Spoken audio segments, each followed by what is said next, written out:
رسول پاک صلی اللہ علیہ وسلم احساس والے نبی ہیں، اور احساس حضور نے امت کا کیا، احساس والی زندگی گزاری، ہر لمحہ محبوب پریشان رہے۔ نبی پاک صلی اللہ تعالی علیہ وسلم کی حدیث اور روایت کرتے ہیں حضرت سلمان فارسی رضی اللہ تعالیٰ عنہ، اور ساتھ ہیں سیدنا بلال حبشی رضی اللہ تعالیٰ عنہ۔ فرماتے ہیں ہم نہ گھر سے نکلے، حضور نے فرمایا ذرا جلدی چلو، ایک ضروری کام ہے۔ فرماتے ہیں بڑی تیزی کے ساتھ آج روٹین سے ہٹ کر محبوب نے تیز تیز قدم مبارک اٹھائے، تیز، اور فرماتے ہیں ایک گلی ہم نے کراس کی، دوسری گلی میں جو پہنچے تو پھٹے پرانے کپڑے، سادی سی بی بی، اور حالت بتاتی تھی کہ بیچاری کسی غریب گھر کی ہے۔ وہ سڑک پہ کھڑی تھی اور رو رہی تھی۔ میرے کریم رسول نے فرمایا بلال اسے پوچھو کیا مسئلہ ہے، کیوں روتی ہے؟ تو حضرت سلمان عرض کرتے ہیں میں نے کہا حضور میں پوچھ لیتا ہوں، آپ جائیے، کام بڑا ضروری ہے جو نکلیں، میں معلومات کرتا ہوں۔ تو محبوب نے فرمایا نہیں، اس کے آنسو پوچھنے سے ضروری کوئی کام بھی نہیں، پہلے اس کی داد رسی ہوگی، اسے پہلے پوچھا جائے گا۔ روتے نہیں رہتے لوگ گھروں میں، لوگ گزر نہیں جاتے چپ کر کے؟ کتنے لوگ تڑپتے ہیں، کون احساس کرتا ہے؟ نبی پاک سید عالم صلی اللہ علیہ وسلم رکے اور اس خاتون سے پوچھا کیا بات ہے؟ اس نے کہا کہ بات کوئی بھی نہیں، میرا ایک ہی موٹا سا مسئلہ ہے۔ کہا وہ کیا؟ کہنے لگی میں غریب ہوں، اور غریبی بذات خود بہت بڑا گناہ ہوتی، لوگ بڑا جرم سمجھتے ہیں اس کو بذات خود۔ میں نے شروع میں کہا نا کہ مذہبی سٹیج کی بھی صدارت غریب آدمی نہیں کر سکتا، کیونکہ غریب جو ہوا جد کول دتھی ہونی انہیں نیڑے بہنا ہے نا جی، جد کول نہیں انہیں تو پیچھے جا کے بہنا اینڈ تے کول کہڑا دتھی ہے۔ اس سٹیج پہ بھی غریب آدمی کی صدارت نہیں ممکن ہو ہی نہیں سکتا۔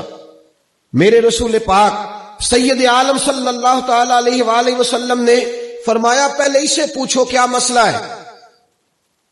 وہ کہنے لگی میں غریب ہوں، بوڑھی ہو گئی ہوں، ساری زندگی غلامی میں گزاری ہے، تیل لینے آئی تھی 5 دینار کا، بوتل میں تیل بھروایا ہے، اور اب بوڑھی ہوں نا تو کمر درد کرتی ہے، پیر پیچھے موڑا ہے تو میں گری ہوں، تیل زمین پی گئی ہے، اب زمین تو واپس نہیں کرتی، لیکن واپس جاؤں گی تو ایک یہودی عورت کی ملازمہ ہوں، وہ درے سے مارے گی، کھال ادھیڑ دے گی، میں بڑی پریشان ہوں، اب نہیں مار کھائی جاتی، ہڈیاں بوڑھی ہیں، قربان جاؤں۔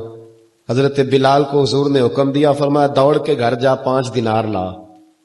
فرماتے ہیں 5 دینار لائے، تیل خرید کے دیا، وہ پھر رونے لگی۔ فرمایا آپ کیوں روتی ہے؟ اس نے کہا بتایا نا غریب ہوں، غریب کا جرم کوئی نہیں ہوتا، لیکن پیس دیا جاتا ہے، پھر بھی مار تو اب بھی پڑے گی، اب کیوں پڑے گی؟ تو عرض کرنے لگی محبوبہ مار اس لیے پڑے گی کہ دیر سے کیوں آئی ہے۔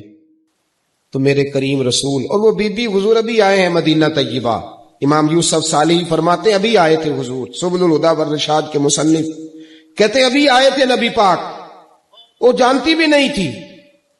تو سید عالم صلی اللہ تعالی علیہ وسلم نے فرمایا اچھا مار پڑے گی؟ کہا ہاں۔ او بھائی کونسلر جو کل آپ کو کہہ رہا تھا نا میں آپ کا خادم ہوں، کونسلر بے گناہ، بلکہ ہمارے ایس ایچ او صاحب اگر چودھری پہ پرچہ آ جائے تو اس کو ٹیلی فون کر کے پوچھتے ہیں صاحب جی تہاڈے خلاف درخواست آئی ہے، کی کرنا ہے؟ تو غریب آدمی بیچارہ، اس کی غلطی یہ تھی کہ وہ غریب تھا تو اس نے ریڑھی لگا لی چوک میں، اس کو دبوچ کے لے گئے، تینوں پتہ نہیں ایتھے نہیں کھلوئی دا، تو اس کے پاس کل انویسٹمنٹ ہی 5000 تھی، سارا لے گئے۔ پھر وہ کونسلر صاحب کے پاس چلا گیا، سر میرے نال چلے آدے ذرا میں تھانے جانا ہے۔ انہوں نے کہا گڈی کرائی آ، پیسے ہے نہیں ایویں تھانے جائیدا ہے۔ اب وہ گاڑی لایا ہے، پتہ نہیں کہاں سے لایا ہے، تھانے پہنچا ہے، اور یہ ہے ہمارا حال کہ وہ ایس ایچ او بھی بیٹھا ہے کرسی پہ اور کونسلر بھی کرسی پہ بیٹھا اور وہ غریب پیروں میں بیٹھا ہے، اور ہاتھ باندھ کے کہہ رہا میری ریڑھی دے چھڈو، میریاں 4 دھیاں نے تو میں شامی کھانا کھڑنا ہے۔ کدھر گیا امت کا وہ ذوق؟ ساری زندگی نعتیں سننے والوں بتاؤ تو صحیح نعت نے تاثیر کیا دی ہے روح؟ اگر ابھی بھی گھاڑی غریب کے پاس کھڑی نہیں ہوتی تو پھر کیا اثر ہوا ساری زندگی نعت سننے کا؟ میرے مصطفیٰ کریم سید عالم صلی اللہ تعالی علیہ وسلم نے فرمایا اس خاتون سے یہاں کونسلر ساتھ نہیں جاتا، کہتا ہے کر دیا ٹیلی فون، سویرے 9 بجے پہنچ جانا، اور کائنات کی سب سے معزز شخصیت حضرت سیدنا بلال حبشی رضی اللہ تعالیٰ عنہ فرماتے ہیں میرے نبی پاک نے فرمایا بی بی چل میں تیرے ساتھ چلتا ہوں. گویا اللہ کی ساری رحمتیں اس کے ساتھ ساتھ چلنے لگی. اور آگے آگے نہیں، ساری کتابیں پڑھ لو، وہ پھٹے پرانے کپڑوں والی بی بی آگے آگے اور اللہ کے کریم رسول پیچھے پیچھے. ساری گلیاں اس نے پھرائی، مدینے کی صحرا آ گیا. ایک دروازے پہ دستک دی سے مالکن آئی. وہ بی بی بعد میں کہتی ہے میں بھی بڑی ڈاڈی تھی، طاقت ہی نہیں تھی میرے سامنے کو کھڑا ہو سکے، لیکن جب میں باہر نکلی تو میں نے نور کے حالے میں لپٹی ہوئی ایک عظیم ہستی کو دیکھا. فرماتے محبوب کے گورے چٹے رنگ کے اوپر کالی زلفیں اور محبوب پاک کی مقدس آنکھیں جب تک بات کرتے رہے نظریں زمین پہ جھکی رہی. شرم و حیا والے رسول نے بڑے میٹھے، بڑے دھیمے، بڑے خوبصورت لہجے میں کہا. بریلی کے امام فرماتے ہیں نیچی نظروں کی شرم و حیا پہ درود. بڑے دھیمے لہجے میں فرمایا تیری نوکرانی ہے تیری. عورت کہتی ہے میں تو حضور کے جلووں میں محو ہو گئی کہ سادگی میں اتنا حسن میں نے دیکھا ہی نہیں، تیری نوکرانی ہے. کہا تو میرے محبوب نے فرمایا بیچاری کی غلطی کوئی نہیں، اسے مارنا نا، اس سے تیل گر گیا تھا، نیا خریدتے دیر ہو گئی، رو رہی تھی تو میں سفارش کرنے آیا ہوں.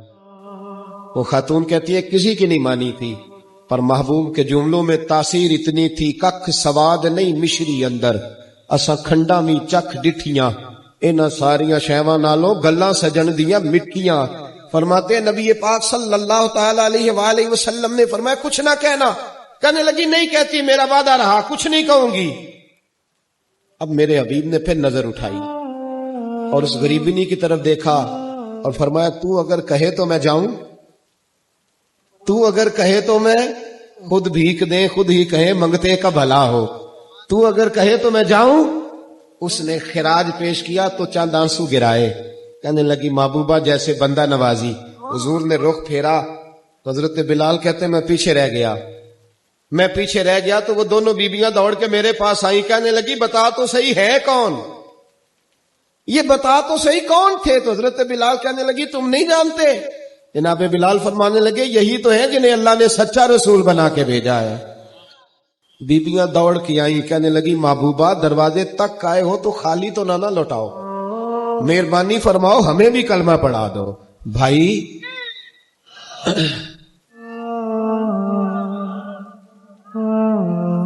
اگر دولت احساس ہے نا پھر تو زندہ ہے. جو زندہ ہوتا ہے اس میں لچک ہوتی ہے، جو مر جاتا ہے وہ اکڑ جاتا ہے. اگر زندگی ہے تو پھر احساس ہونا چاہیے. اگر تیرے اندر زندگی ہے تو پھر احساس ہے، اور اگر تیرے اندر احساس نہیں رہا نا تو پھر زندگی زندہ دلی